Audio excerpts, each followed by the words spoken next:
Magandang umaga sa lahat. I am happy Sabbath to all.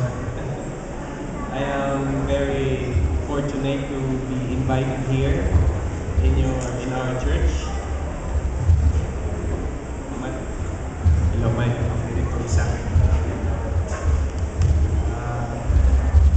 Masaya ako dahil meron akong mga kilala, and then we have one student here, si Sarah, right? From SAbbath Academy, now a college student. Thank you for being here also. And thank you for our elders who have invited me here. I am happy to be here for the second time. The first time I came, bumisita kami sa isang kaibigan namin dito na nag-transfer na, si Jennifer Humagdao. I'm trying to find where she is, pero baka siguro may mabiriya sa bahay. So, papasalamat po ako. Then I would like to bring to you the greetings coming from our school. Our principal is Mrs. Luswimita Saramusing and all the rest of our teachers. We invite you to send your children to Pasay City Academy. I was trying to make contact with Ma'am Saramusing with regards to our NCAE passing. Out of 49 students, 40-year students we have, that's more than half ay nag-90 and above. We have around 9 students who got 99 plus. Bakit na lang hindi perfect, no? May 99 plus pa. And then about 5 students got 99, walang plus. Yung kanina is 99 plus. Then 5 students, 99, all the rest hanggang 90. Meron lang tayong, ang pinaka mababa natin ay nasa average. Meaning to say that's a good news for our school. And our Pasay City Academy is now on, for the past say, 3 years, we were trying to come out from its financial crisis. So, nandito na po tayo at pataas na po yung academy, and we are trying to renovate, improve, para mabigyan natin ang mga estudyante natin ng magandang pasilidad para sa kanilang pag-aaral. Now, forgive me if medyo ano po tayo, taglibis, Tagalog, Bisaya, English. Kasi po, Bisaya po ako, so may pagkakataon na hindi ko namamalayan Bisaya na pala yung tono or yung sinasabi ko. So, meron naman siguro mga Bisaya dito, so you can just smile make correction from there. Now, our topic, and this is about choices that shapes career and life. There you go. Choices that shapes career and life. If you notice, our reading text is found in Luke 4, the next. Luke 6:45. The subtitle above it says Attitudes, Optimism, and Positive Outlook, and it says there, Luke 6:45, a good man out of the good treasure of his heart brings forth good, and an evil man out of his evil treasure of his heart brings forth evil. For out of the abundance, meaning to say a more than plentiful quantity of something, out of the abundance of the heart, the mouth speaketh. Not just the mouth speaketh, but the action follows after it. Yun po ang magbabatayan ng mensahe natin ngayon. Now, the next slide will show us that a man's quest from the Greeks, they say, be wise, know yourself. For the Romans, they say, be strong and discipline yourself. For Judaism, from the Jews, be holy, conform yourselves. And then from Epicureanism said, be sensuous, enjoy yourself. Sa educators naman, they said, be resourceful, expand yourself. Materialism said, be acquisitive. You know, you gather something, gather more, and please yourself. Sa Atticism said, be inferior, suppress yourself. Yung parang magpakumbaba. Then humanism says, Be capable, give yourself. Communism says, be collective, trust yourselves. And sa philanthropist naman, they said, be unselfish, give yourselves. That's the man's quest. Now, let's go for our outlook in life. See? In John 6, 1 to 13, and John 3, 17 says, this is with regards to feeding the 5,000. Now, Jesus passes from town to town, and every town he passed called out for help. Every villager he saw had a need. Every voice cried his name. And in Capernaum, people swell more than 5,000. And let us see what happened. During the time when Jesus was there, ang daming tao po, no? 5,000. Yung 5,000 po, lalaki lang yon. Because in their time, lalaki lang ang binibilang. So you can just imagine the ladies, no, the women. Let's say the women were there, and also the children were there. So let us say there were 10,000 people during the time. Ayan po. And the next slide, no, si Philip, the mathematician, was asked how much to feed so many. According to Philip, 8 months' wages can hardly give one bite each. But Andrew, with little much skill, but with simple faith, brought a child with 5 loaves and fish. And then what did Jesus do? No, nothing discouraged Jesus. He saw opportunity in every situation, good turn from evil, plenty from little. His outlook, his words, his actions brighten people's lives. Attitude demonstrated by actions. Because what happened? Out of the fish and the loaves, he was able to what? He was able to feed 10,000 or more people, more or less. See? That was a miracle. Kasi iba yung attitude niya. Now, on the next slide, we will see this person. What can you see?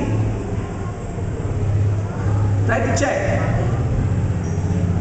He's bringing a radio operated by a truck battery. He's carrying the battery on top of his head. No?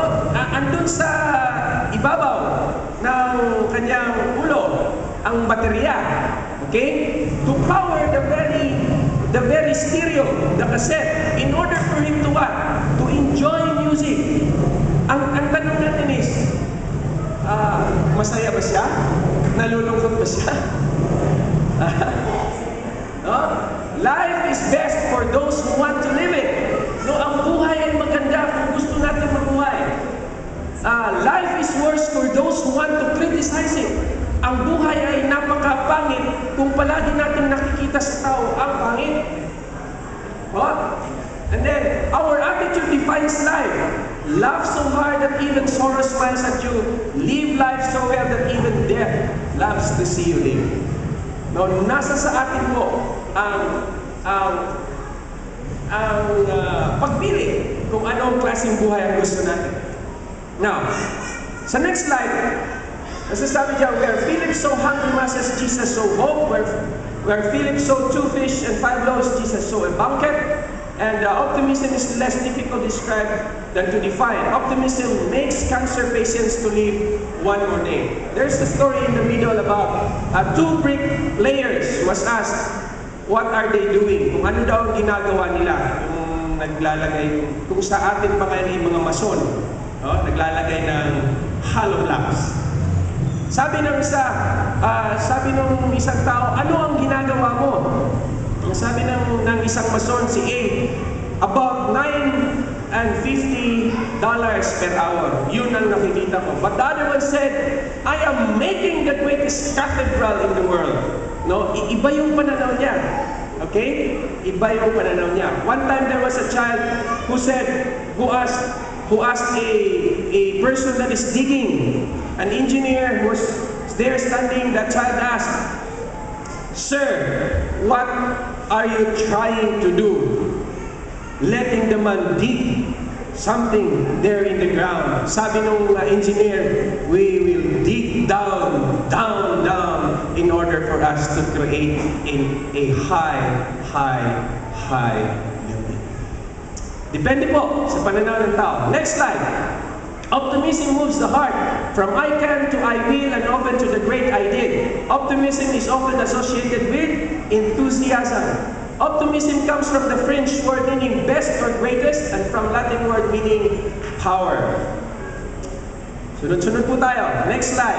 Optimism comes from the Greek word entheos, meaning in God or inspired by God. Putting them together, what does it mean? The best power inspired by God is optimism. Moving mountains takes faith, but it also takes a lot of optimism. Next slide, please. There you go. Optimism and enthusiasm can be grounded without one essential ingredient, organization, from Latin meaning tool, the Greek meaning work. Okay?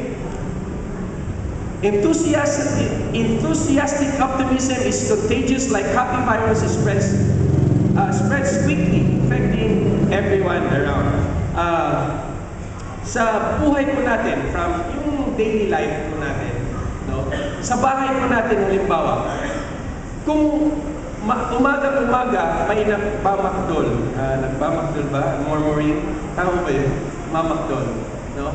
What would be the scenario in that very home? Naaapektuhan lahat, di ba? No? But try to imagine kung ang bahay po natin in the morning, paggising nyo pa lang sabi nyo na, ang ganda ko ngayon. Just in front of the mirror. No, just waking up, you say, thank you, Lord, I am alive. You're practically setting the day a very beautiful day. Next slide, please. Optimism, operant of a sanity. Okay? An optimist, next slide. An optimist tends to look at the bright side of life. By what? Through the eyes of an optimist, glasses seen as half full. The other side of that one is the other lady sees it as half empty. No, so ang maganda niyo po in every situation in life, tingnan niyo na full. May kakayahan tayo ngayon. May magagawa tayo ngayon. Okay? These are the killers of optimism and positive attitude. This one is fear. Na po yung may kinatatakutan. Okay? The smell of fear is the smell of death for a positive attitude. Ito po yung mga pumapatay sa pagiging positibo natin. Fear starts rumors. Fear breeds an I can't attitude. Or fear keeps us from forging ahead into unseen waters. Fear avoids risk. Yung katapusan po sabi dyan, fear avoids risk. There was a person na yung nagbabasa ng zodiac sign, no? May nagbabasa dito. This one, I've read this one in the book.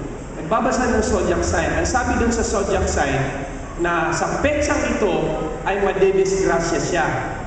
So ang ginawa niya, hindi siya lumabas ng bahay kasi nga madidisgrasya siya. So doon siya sa bahay niya, nahumiga lang siya sa bed para hindi siya madisgrasya. It so happened na yung bahay niya ay nasa tabi ng daan, nasa may paliko, na wala ng preno ang sasakyan, dumiretso sa bahay niya, na disgrasya siya. Kung lumabas siya, hindi siya madidisgrasya. Diba? Next slide please. Distrust. Trust is a vital culture for optimism. Trust is a breeding ground for negativism. Distrust says, you lied to me so I can believe you. Marami yan sa bahay. Sa mag-asawa, halimbawa. Kasi relationship is built on trust. Tama ba? Relationship is built on trust. Pag nawalan ng trust, ang hirap ibalik. Tama ba, mga ladies? No? Kasi from time to time, husband and wife merong mga halikan. Ang hirap ibalik sa mga lalaki. Minsan naman, ito naman si babae, na maski kaibigan lang yung kausap ng babae, ng si lalaki, iba naman ang iniisip ng babae. Now, then the man should work harder to build the trust between the couple. I have experienced that, maybe experience it, and we have older seasoned couples here, then we can seek advice from them. Resentment. Optimism cannot survive under a snarled lip or saying something angrily. Even the optimist knows a dog who bears his teeth is not. Okay, sunod po. Smiling even if he's wagging his tail. So yung sa dog, pag nakikita nyo nakangiti, iba na yun. No? And then optimism runs from resentment. Yung mga, if you will read books or you will talk with people who are very much positive, they don't like to talk with negative people. Yung palagi lang problema mo, pag-usap nyo pa lang, sa bahay, ang dami kong problema, ang dami kong utang, ito si ganon. Positive people will shun away from those kind of people. But if a positive person sees a positive attitude person talking to him, then he can stay and talk with him. Ganun lang po. Simple. Now, next slide. Insecurity, this is weaker toxin than fear. Insecurity says to optimism, I don't think I can. It precedes fear, I can. So ito po yung mga next slide. Anxiety, nervousness shakes the foundation of optimism. Worry rattles its bones. Anxiety questions the possible and changes it impossible. It says yes, but what if? So yun yung mga killer ng positive attitude. Let's go to the next slide. Let's go for the 8 lessons about attitude. A positive attitude is in your workplace can change an undoable to doable. Dito na po tayo sa ano yung mga tips, lessons about. Remember that optimistic and enthusiastic attitudes spread. You must be the carrier. Kung gusto niyo maging masaya for the husband, or let's say for the wife, kung gusto natin maging masaya yung pamamahay natin, then let us make it early in the morning pa lang. When we wake up, let us thank the Lord. We have life, and then let us pray, and then start a positive attitude right there in the home. Next, lesson 1. People will become what you expect them to become. No? Ayan na, meron diyang about teachers, about students, about yung sa workplace. Now, I would like to tell a story with regards to an experience my mom experienced during the time when she was teaching in Ormoc, in Leyte National High School. My mom is a mathematics teacher and a music major at the same time. So, one time, may nag-inspeksyon, no? Doon sa probinsya. Now, yung teacher ba na pupunta sa ibang school tapos magkakandak sila ng impromptu examinations sa students, trying to check on kung ano yung natutunan na ng mga estudyante. Now, the teacher, the inspector was there. The inspector asked, yung napagtanungan niyang bata, tanong ng teacher sa bata, ano ang pangalan mo? Sabi ng bata, I'm trying to recall. Panumayito? It's something like a little devil. No? A little devil. Sabi ng teacher, ha? Ano ang pangalan ng tatay mo? Yawa. Ha? Ano ang pangalan ng nanay mo? Ha? Satanas. So, ang pangit pakinggan. Now, itong inspector ngayon ay nabahala. No? Yung inspector ngayon nabahala. Sabi niya sa teacher, can you please come with me? Let us go to the house of this child. Iba ang sinasabi ng batang ito. Nung pumunta sila sa bahay ng batang ito, papalapit pa lang sila, may biglang lumipad. Ang plato lumilipad, ang kaldero lumilipad, ang kawali lumilipad. Ano ang nag-aaway ang mag-asawa? Yawa ka, sana si Paniwito. So, these are the very culture, the very values they have at nadadala ng bata doon sa paaralan. You see, mothers and fathers, Ang natutunan ko po sa magulang ay, at saka nabasa ko rin po sa libro ay, hindi kung ano yung tinuturo mo ang nakukuha ng bata, kundi yung nakikita ng bata ang siyang nagiging gawin niya sa buhay niya. No? It's just like, don't smoke, the doctor says. But a little later you see the doctor smoking outside his clinic. Nakuha niyo po? No? It's not the lecture or the message we give to our children. It's what the child sees in us that the children follows. Okay po? Next. You are mind with the body, not the other way around. We are limited only by what we think limits us. There is more to the human spirit than meets the eye. All that we are is the result of what we have thought. The mind is everything what we think we become. Kung kakayanin po natin, kayang-kaya po natin. Now, lesson 3. It's not what you have, but what you use that counts. Okay? Many men and women more brilliant than you have tried and failed. Use whatever God-given skills you have and forget about the competition. Regret looks back, sorrow looks around, faith looks up. In the church, inside the church, to the young people especially, if you are given a task inside the church, pag inayawan nyo, no? Lugi po kayo. Kasi no, if you are given an assignment, accept it. Because the superintendent or yung nag-a-assign sa inyo, nakikita na may kaya kayo, then tanggapin nyo. You know what?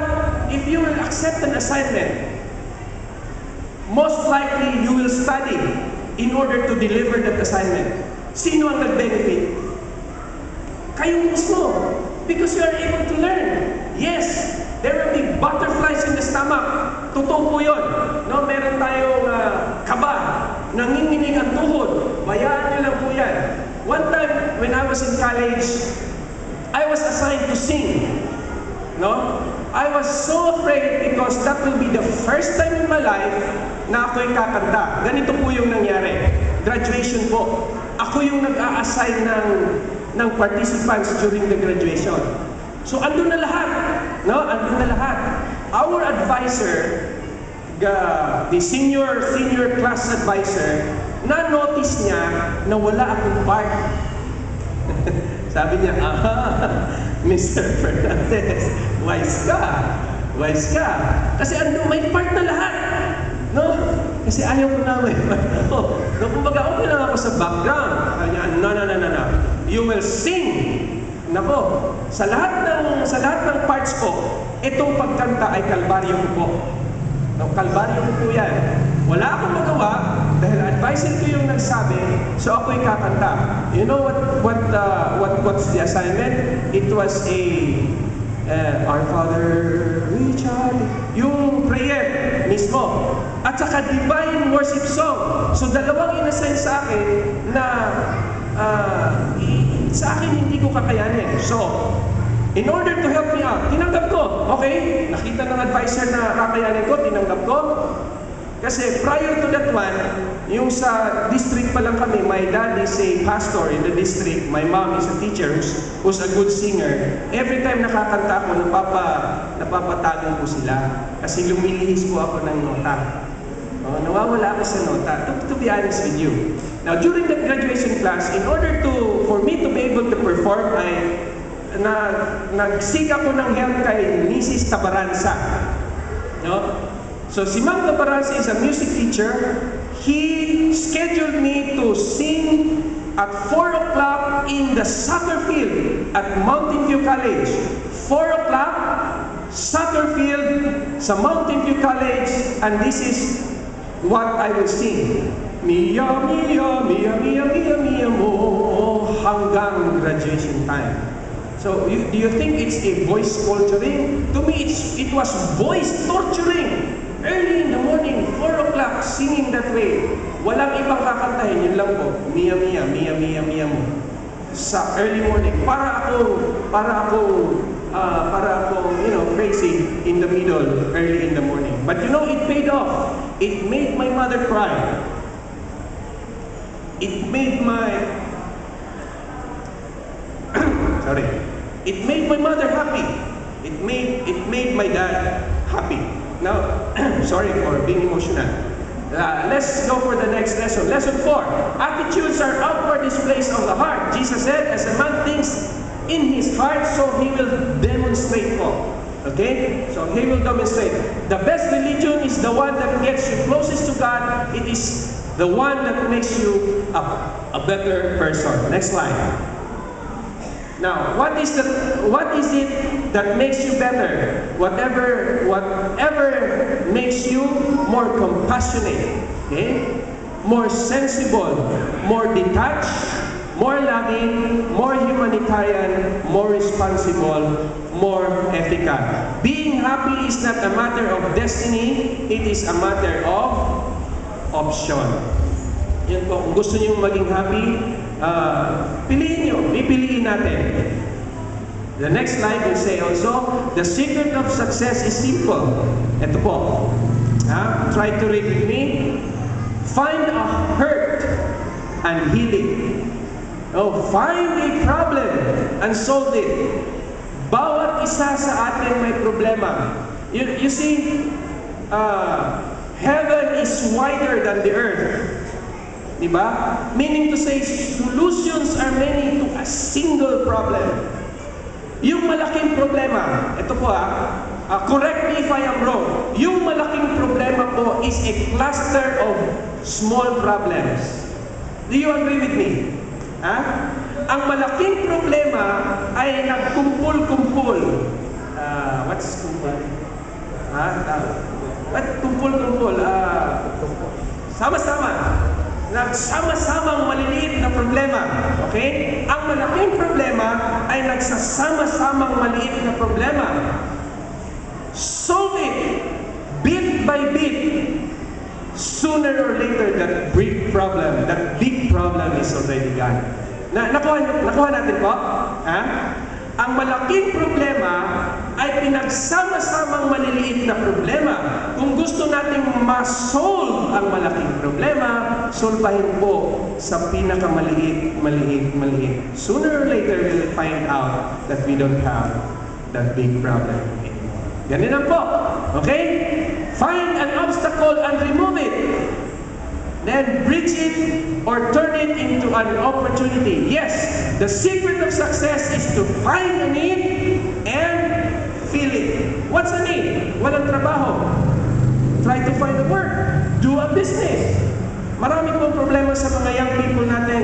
When they graduate, nahihirapan magtrabaho, humanap ng trabaho. Now, I would like to tell you between a Chinese and a Filipino. A typical Chinese, a typical Filipino, let's go for the Filipino. Who's the Chinese here? May Chinese ba dito? There is. Okay. A typical Filipino send their children to school in order to find a job. But a typical Chinese send their children to school in order to build a business. In every towns and cities, sino ang nagninegosyo? Chinese. In every towns and cities, sino ang empleyado ng mga Chinese? Filipino. So, in the Adventist community, we're having a hard time finding a work because there is that Saturday and do not find a work. Find an idea, then do a business in order to solve that problem. Kita po natin? No? In every problem, there is always a solution. Now, be kinder than necessary for everyone you meet because everyone is fighting for a kind of battle. No, be kind to everyone. To the gentleman, kung gusto kayo makascore sa mga lady na pinagpupusuan nyo, no? Kung nakita nyo na ang lady ay bagong galing sa hair spa, try to say, wow, ang ganda ng buhok mo. Simple as that. Di ba? If you see that the lady is having a nice shoes, because most often than not, the ladies are fond of shoes and bags. No? Bags. You try to see, wow, ang ganda ng shoes mo. Simple as that. Now to the ladies, kung gusto nyo naman, without flirting, sa magandang paraan, sa lalaking medyo may gusto kayo, sabihin nyo na lang, wow, friend, ang ganda ng buhok mo. Simple as that. Friendly style, no? Hindi naman yung pag-flirt. Simple as that. In general, no, in general, if you cannot find something good in a person, never say anything at all. This is a general view. If you cannot find something good in a person or something to say in a person, never say anything at all. But in every person, you can really see something good, then express it. Do you get it? Nakuha mo natin? Express it. Kung nakita kayong maganda yung buhok niya, maganda yung mata niya, express it. Maganda yung damit niya, express it. Because it will connect us and will make us friends with them. Next slide, please. Lesson 5. Bad attitudes are more contagious. So, huwag natin yung bad attitude. Tanggalin natin yun. Just as good attitudes are contagious, so are the bad ones. It destroys relationship. Computers can be replaced, but ruin lives and careers not so easily. It is less painful to do minor surgery than to bury the remains. Next, please. Says, Lesson 6, physical, emotional, and mental strains affect our attitude. It is wiser not to expect, but to hope. For in expecting, we meet disappointments, whereas in hoping, we invite surprises and miracles. Sa fatigue po to. Fatigue is a tormentor that spares no mercy. You are a fight for your mind. You are in a fight for your mind and your life. Relax occasionally. So find time to relax. In the house, my relaxation is to read. Read and read. I find it relaxing. Okay? Next slide. You have absolute control over your attitude. Try as you may, you can control taxes. You can't make a red light green when you are in a hurry. You can't make ice cream that doesn't melt. You can't make the sun rise faster. Don't waste your time trying to control you cannot control. So, huwag niyong pag-aksaya ng panahon. Because lesson 8, to get something you never had, you have to do something you never did. When God takes something from your grasp, He's not punishing you, but merely opening your hands to receive something better. The will of God will never take you where the grace of God will not protect you. Now, let's go forward. There is only one thing you can control. It is your attitude. I can't change your attitude, nor you can change mine. On this flight, you are the captain, flight attendant, and passenger. Because sa ating po sarili, attitude is the library of the past, attitude is the speaker of the present, and attitude is the prophet of the future. Lesson 8, love your work. No one gets paid to do what she really wants to do. Even when you don't want the job, learn to love your work. Developing a positive attitude, it is a must, not an option in our workplace, in our family, and in our community. Next one. There you go. How to improve attitudes. Treat everybody with respect. Jesus respected his staff. Sometimes he had to discipline them, but he always did so with dignity and respect. Next one, let each person in your workplace know that the job will not get done unless they do it, that they are vital to the health of the body. Do not compare one to another. When you compare people, it only inflates the ego of the one, raise superior and deflates the other person. Okay? Sa 3 po tayo. 3, 4, 11. There you go. Next slide. Okay? Next slide lang. The winner comes out the loser because his ego is built in comparison. Emphasize the success, not the failures. Okay? So, doon sa bahay natin, kung may, halimbawa, grades po ng mga anak natin. No? I have two children, 2 lalaki. Yung anak kong panganay, matalino. No? Diba, Sarah? Si JJ, matalino. Palaging nasa top 5, top 10. Ito namang pangalawa ko, palaging nangungulela.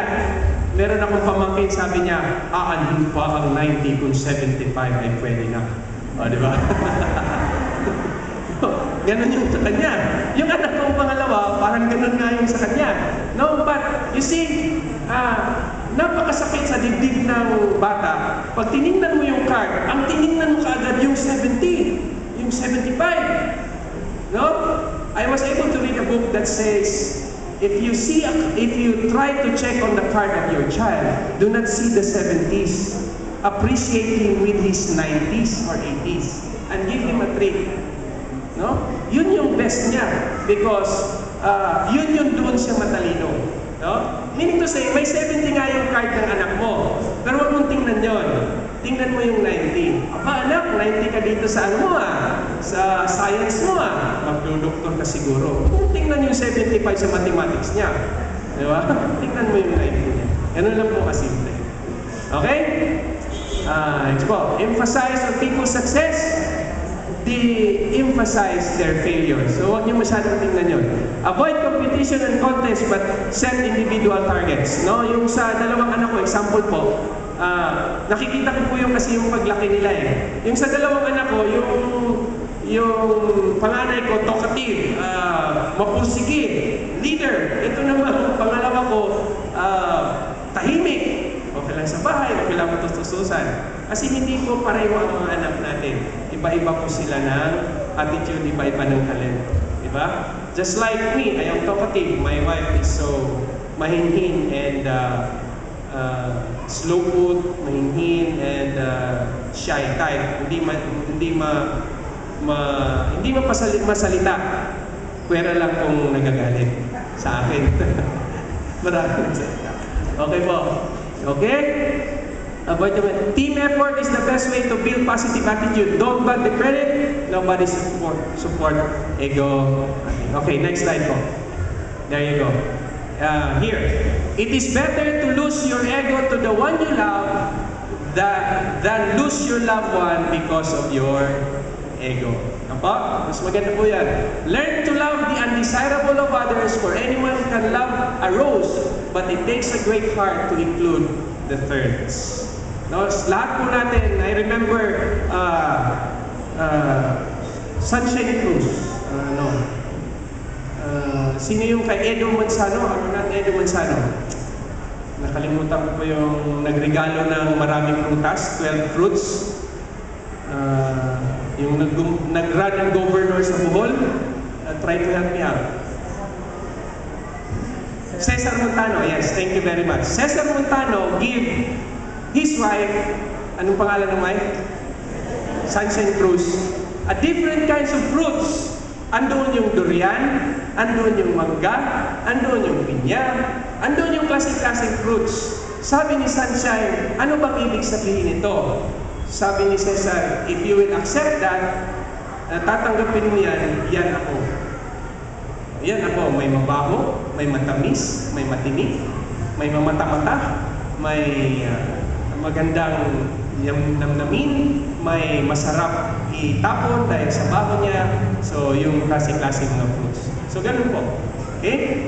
The last one is, give 1,000 chances to your enemy to become your friend, but never give a single chance to your friend to become your enemy. But especially your best friend. Sino po yung best friend ng mag-asawa? Sarili niyo pong spouse. No? Wala pong dapat maging best friend nyo na best of the best yung pong asawa natin, yung spouses natin. Yan po ang magiging dapat nating best friend. Siya yung pagsusumbungan natin ng sikreto natin, ng kung ano-ano pa man diyang mga nasa sa atin. Kasi kung isusumbong nyo yan sa iba, delikado po yun. Yun ang magiging daan para magiging my third party. Okay, next one. Trust your followers' motives. People don't want to fail. They really don't want to disappoint the leaders unless you deserve it. Believe your work has importance and urgency. You have two options. You have contributions to society, or you need to feed. Next slide, please. Here you go. Now, shake hands and smile enthusiastically.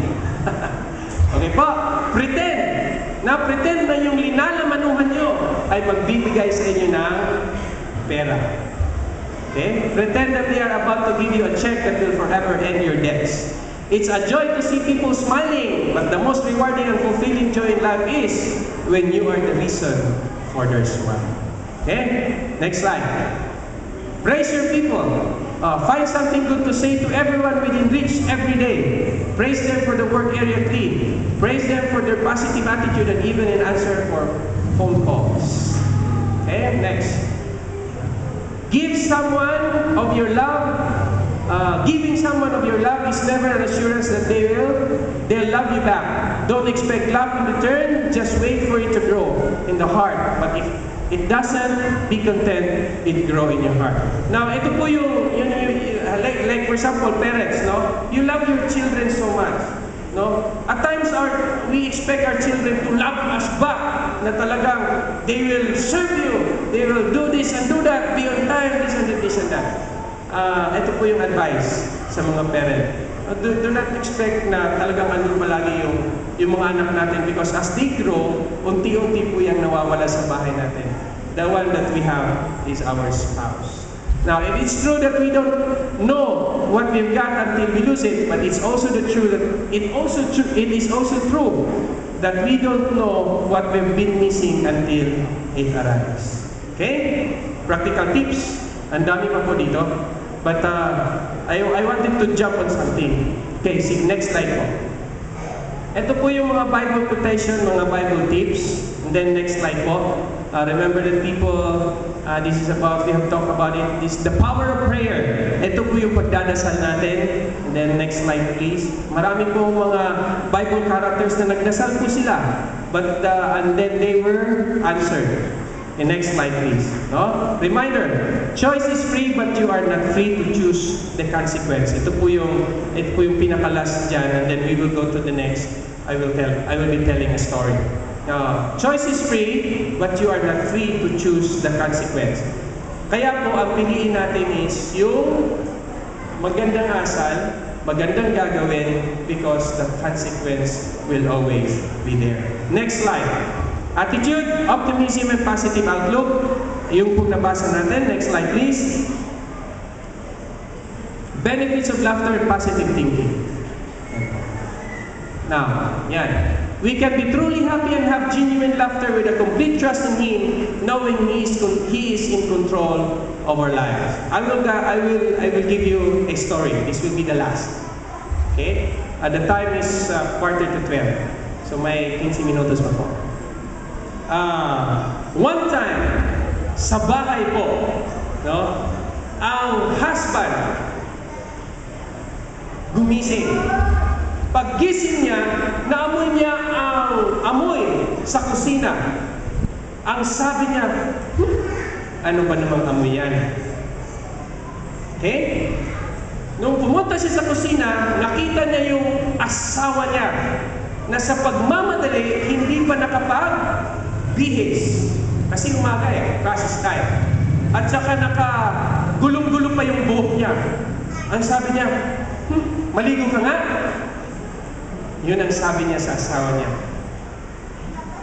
Deep inside the wife, she was hurt. And then here comes the child. Nagmamadali ang anak. Dahil sa paglalaro nung the other day, nakalimutan niyang may assignment pala siya. Mama, please help me with my assignment. Sabi ng mama, hey, ano ba yan? Kahapon pa sana yan. Umalis ka nga dyan. Nagluluto ako, nagmamadali ako. Ang anak, nasaktan siya. Nasaktan. No, saktan siya. Nakita niya ang aso sa sala.